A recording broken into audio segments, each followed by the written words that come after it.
Yeah. But very cold, and we're going to be seeing that hard freeze once again. And with those freezing temperatures, David, we could be seeing some areas of fog and frost starting things off on your Thursday morning. Let's go outside right now where we're looking at a temperature of 34 degrees at this hour. Winds are pretty calm. And again, I'm forecasting lows dropping down here over the next couple of hours, upper 20s to the low 30s. Currently, we're looking at temperatures over in Hillsborough, 29 degrees along Highway 26 there at Timber Junction. You're looking at a temperature of 27 degrees. We'll zoom out a little bit. Show you the east side of the state where some locations are in the single digits at this hour. That's the case over in Burns. John Day, you're seeing a temperature of 24 degrees. Daytime highs were relatively pleasant for this time of year. We saw highs in the mid to the upper 40s. Now average is right around low 50s, so just a handful of degrees cooler from where we should be for this time of year. And we're not going to be seeing average temperatures over the next couple of days. We are going to be seeing much of a cool down, but that will be changing heading into the middle part of next week. I'll talk more about that in a second. But along the Oregon coast there,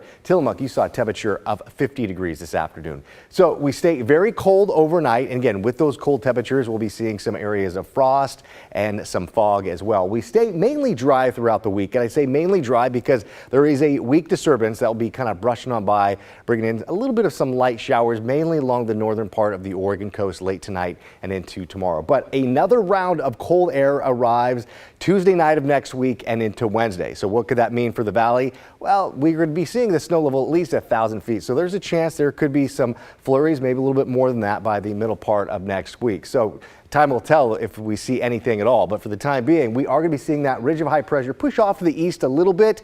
As it does, we'll see increasing clouds for your Thursday, and just expect to see mostly cloudy skies a good part of the day. And as I talk about that disturbance, it's pretty weak, and by the time it moves on shore, it's going to break apart. So it'll impact you if you're basically over in Astoria and into the northern part of the Oregon coast late tomorrow night and into Friday. This model is showing there's a slight chance to see some spotty showers early Friday morning. If we see anything, it's going to be spotty at best, and you're not going to be seeing any measurable amount of rain. As we look into the first part of the weekend, though, we'll start to see that ridge of high pressure develop again, and we'll see clear skies until late Saturday and into Sunday. So as we look at what we've seen so far this winter with snow, practically non-existent. Of course, December was the more active month with about 0.2 of an inch of snow. And don't forget, we've saw those 2 days of that ice storm too for the 23rd and 24th. January, we saw trace amounts. February, trace amounts, and average for this month is just over an inch of snow. So we'll see what happens heading into next week. And like I said,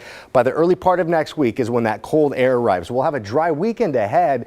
And then by, I'd say, Tuesday night to Wednesday, you could see some of those blues. And with some of those blues, there could be some precipitation that rides over it. If it does, we could be looking at the potential of some, at least a good amount of snow throughout the Oregon Cascades. And according to the Climate Prediction Center, yeah, we're going to be seeing the probability of a good chance of seeing some cooler weather over the next 7 to 10 days. And along the Oregon coast tomorrow, you'll be looking at mostly cloudy skies with temperatures somewhat pleasant for this time of year in the mid to the upper 40s. And that's going to be the case throughout the valley. Again, the overnight lows will be dropping down into the mid to the upper 20s. Much colder, though, throughout the Oregon Cascades, where you'll be looking at overnight lows in the upper teens. Tomorrow, we'll start off with some frost and fog with temperatures in the upper 20s. By midday, 40 degrees, on our way to a high of 45 degrees. And we're going to be seeing a little more of the sunshine heading into Friday, Saturday as well, but a little bit cooler. And then overcast skies for Sunday. And on President's Day for Monday, we'll see some light showers. Then Tuesday night into Wednesday, we could be seeing some areas of a rain and snow mix. As we get closer,